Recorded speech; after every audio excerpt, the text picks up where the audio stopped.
All right, Jerry. So I would very much like to ask you to see a reciprocal vision of a early image of mine,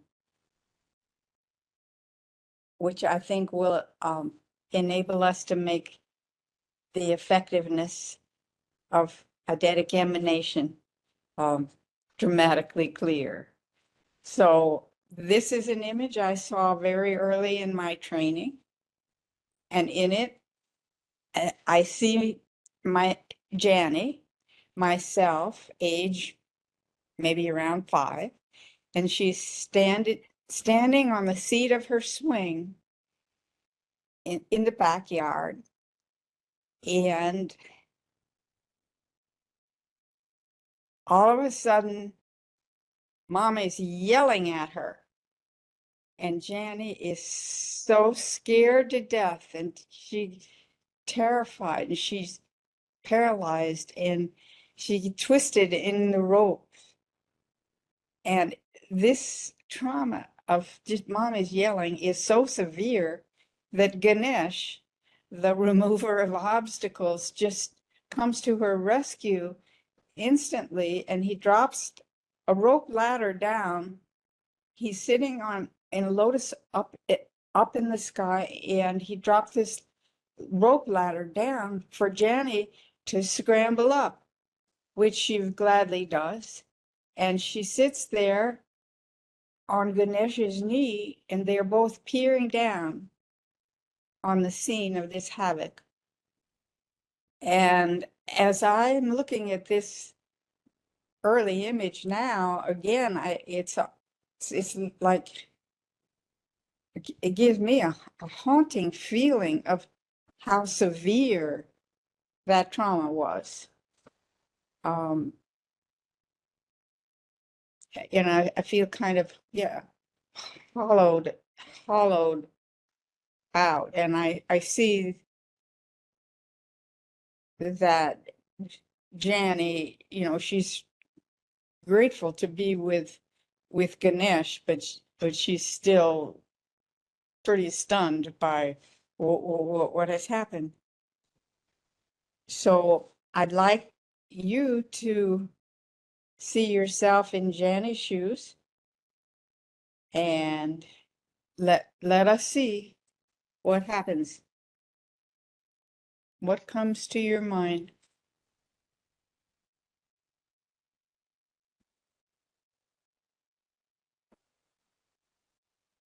When I see Jenny standing on that swing, I see her looking proud of herself, that she can stand up on a swing, which is normally for sitting. So just to start with that image, I just this real upright proudness, this kind of look at me, look what I can do. Yeah, and I feel some pride with her. Yeah, I can stand up on the swing. I know what that feels like. When I see myself in Jenny's situation, I I get an image of myself as a boy of around maybe 6 years old, out in the rowboat with my dad, fishing out on the lake. And when I see that, I feel I feel joy seeing us out there. And in this image, I see us out there with this friend of my dad's. So there's three of us in the boat, and I was happy to be there with them. I'm happy to see myself out there with our neighbor, my dad's friend, and my dad. And I also feel this sense, especially since my dad's friend is there with us in the boat, like I really I need to watch what I do. I can't screw up. There's certain things that are okay in the rowboat and not okay. And I feel so I feel I feel proud to be out with these two men, but I also feel some fear. Just feel this kind of shrinking in.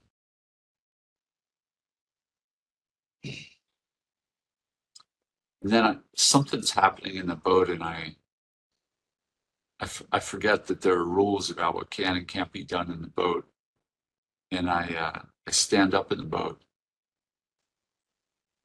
and when I stand up in the boat, once again, briefly, I feel like I'm being helpful. Whatever it is I'm doing, I'm gonna I'm gonna show that I can be helpful here in the boat, and I'll pick up this fishing rod and hand it to my dad's friend.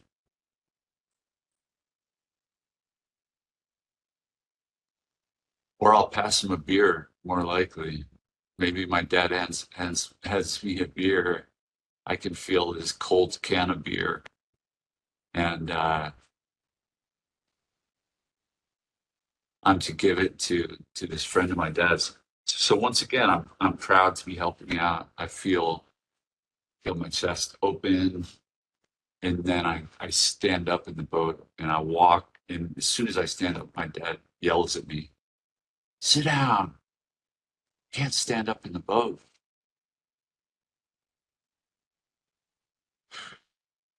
And it's just this real contraction going from like, look at me, I'm out with men, I'm helping out, to this real like, oh, it just feels like this moment of like horror inside. Yeah, once again, this kind of shrinking in. All right. Okay. Okay. So now I would like to tell you an image of this scene with Janny that just showed up a couple of days ago. Hmm. Right to my surprise, I wake up seeing Janny standing on the seat of her swing in this very upfront way, smiling down on me with both her hands holding the rope beside her. And I just get this, here I am feeling about her. And I realized that this is the perfect antidote, self-image, that has come to me, uh, showing that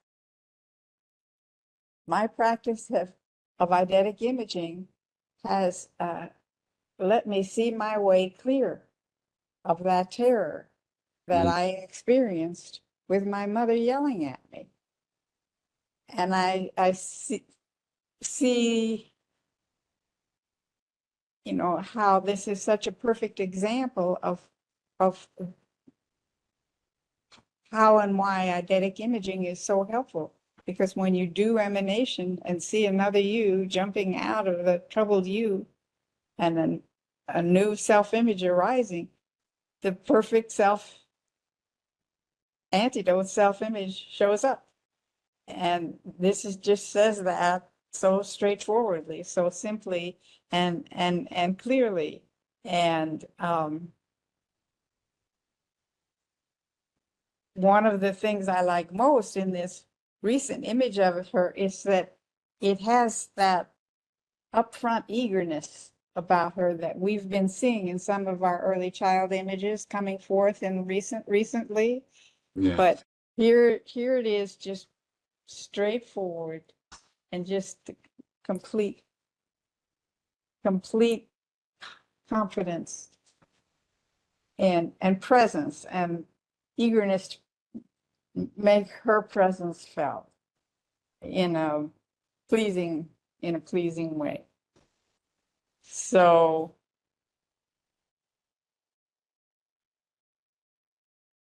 Yeah, there her hands are, like to the side. The ropes are very straight. That her eagerness, eagerness and joy and pleasantness emanating from the smile, the way she's just smiling directly at me. So now I would love to see your reciprocal vision of this image of Janny standing on the seat of her swing. Yeah. I love your image. I think what really hit me right there at the end in such a good way is that she looks relaxed. Mm-hmm. She's content and relaxed. Like she's not overdoing the pride. Like, look at me. It's just like she's right there, relaxed, proud, joyful, but not in some inflated way, just in a very relaxed way. Beautiful to see a young person like that. And when I put myself in Janny's shoes in that image,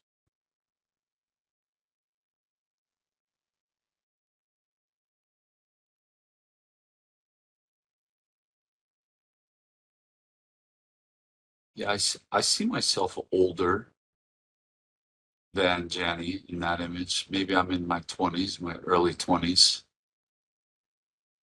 And I'm out in a canoe by myself. And I'm standing up in the canoe. And I've got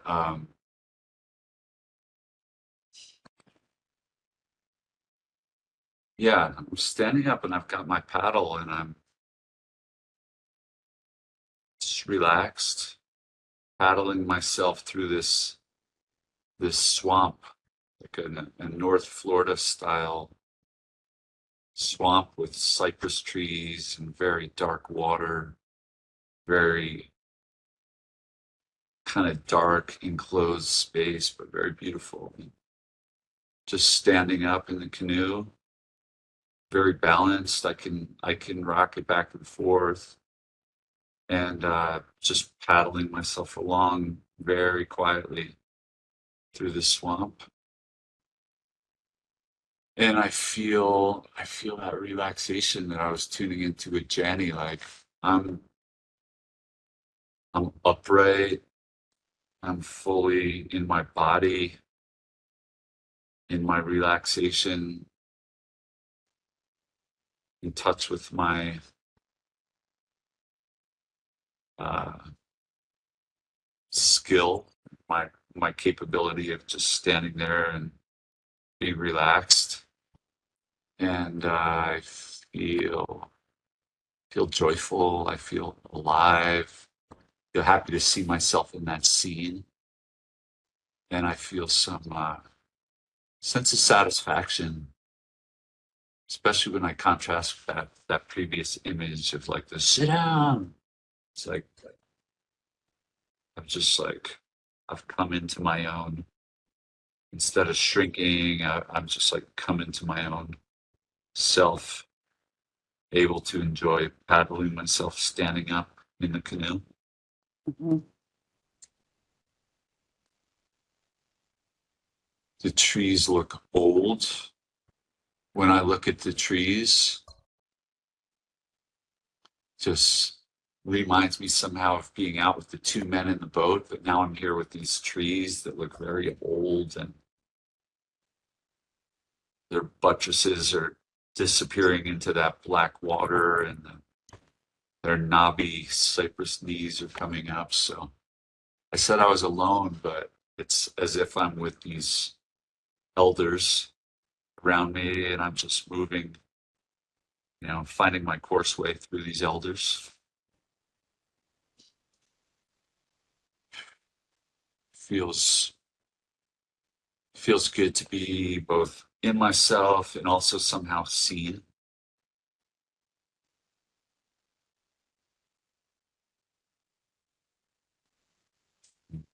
As you see the scene, where are you feeling that?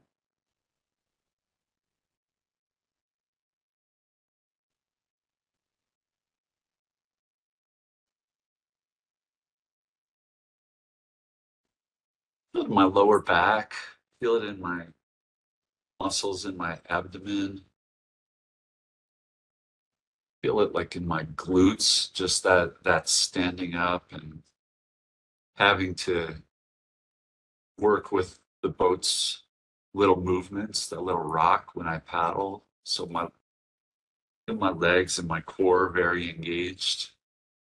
And then that scene definitely feel in my chest, the front of my chest, up into my face. Just it's almost like it's going in two directions. It's like this downward, like I said, I'm grounded, I'm very solid on the boat. So there's this downward energy, but there's also this upward energy, like showing myself, allowing myself to be seen, uh, and also seeing, because I'm very curious about what I'm going to see as I move quietly through this swamp.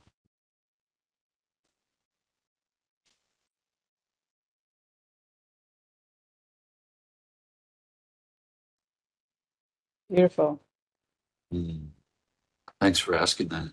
It's good to linger in that feeling a bit more. So that makes my directional signals sense of eidetic imaging come so much clearer, because each element of what you just said contributes to the lucidity by conveying another sense of direction that's active in a complementary sense there with the other senses of direction that are coming through. So that's that's very pleasing to me, just because it provides a very clear example of how these images in all their complexity, if I dare say it this way, elucidate the lucidity that they're made out of. Whereas in our semantic realm of meaning, we never get the glint and glory of that kind of lucidity. That's three or more directional lucidity. So you made that so clear that I'm grateful for that. Mm. I'd be curious to hear you say a little bit more about what in that image you're relating to that sense of complementarity.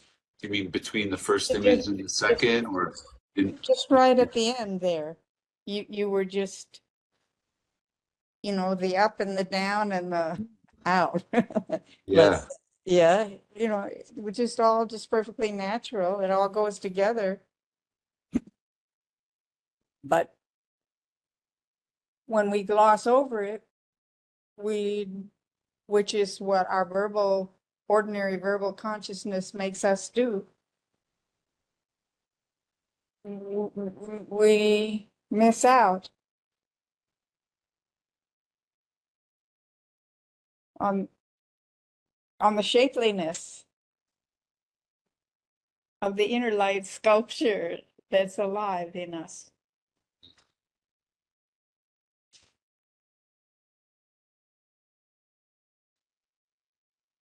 And as we miss out on that, then we miss out on the excitement and the satisfaction that comes with being acutely aware of that shapeliness. So it's like we melt down what really gives us joy and satisfaction. Mm. Wow, when you say that, I just got this image of this beautiful, some kind of maybe Incan ornate little figurine, so exquisitely shaped, and maybe like part animal, part human, or some mythic figure in this figurine, and just this gorgeous ornate figurine carved by people in that culture. And then the Spaniards come with all their psycho-spiritual baggage, their disconnection from a lot of things, and see that figurine and they're like, oh, it's gold. Let's melt it down. Let's melt it down and make it into coins. Well, I'm glad you mentioned chimera, because you see, even I, after being a poet for many years, had trouble fathoming the reality of chimera, and they make it clear that we can be half horse and half man, and that is a reality. It's not a metaphor. It's just as you experience those three directions in very short order right there now, you see the eidetic range of imagination enables us to experience the reality of that dimensionality, Mm, whereas our ordinary verbal consciousness just flattens it all out, or worse, or washes it all out. mm, So I'm feeling really good, because I'm having a sense of like some very fine piece of ceramic that has just made the chips of a flower petals present. mm. Yeah, when you shared that, I was I'm still feeling that standing in the canoe like that. Mhm. And it wouldn't be half man, half horse, but it would be like half man, half canoe. Like the paddle's really an extension of my arms, and my feet are just rooted and unified with that that vessel just silently going through the swamp. And as you say that, I'm feeling the canoe riding Hmm. under me. I mean, there's the smoothness of that motion. Yeah, I can see the little bow wake right at the front of the canoe where the keel is just slicing into the water and making that V come off the front of the canoe. Ugh, It's an, yeah, I mean, whoa, what we leave out, huh? yeah. Okay, so this is lovely, a lovely flowering Hmm. of consciousness. So this just, you know, it gives what I wanted to, the sense of the essential nature of eidetic imaging, rippling resonance, shall I say. Hmm. Here, but at the end of it, what I came to was a vision of the lake, and remarking on, every time I come to the edge of the lake and I see how many streams and textures of energies there are playing with the sky, you know? Yeah.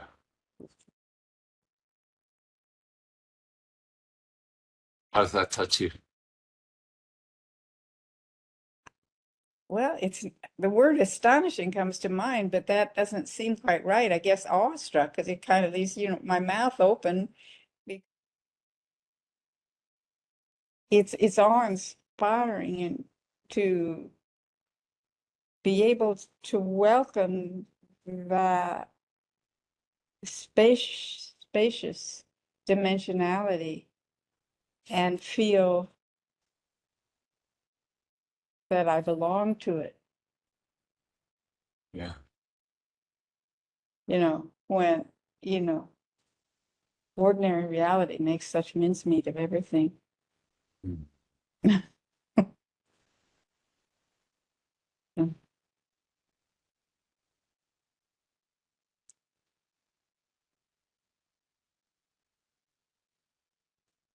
I mean, the hardest challenge for me is I know how simple this is.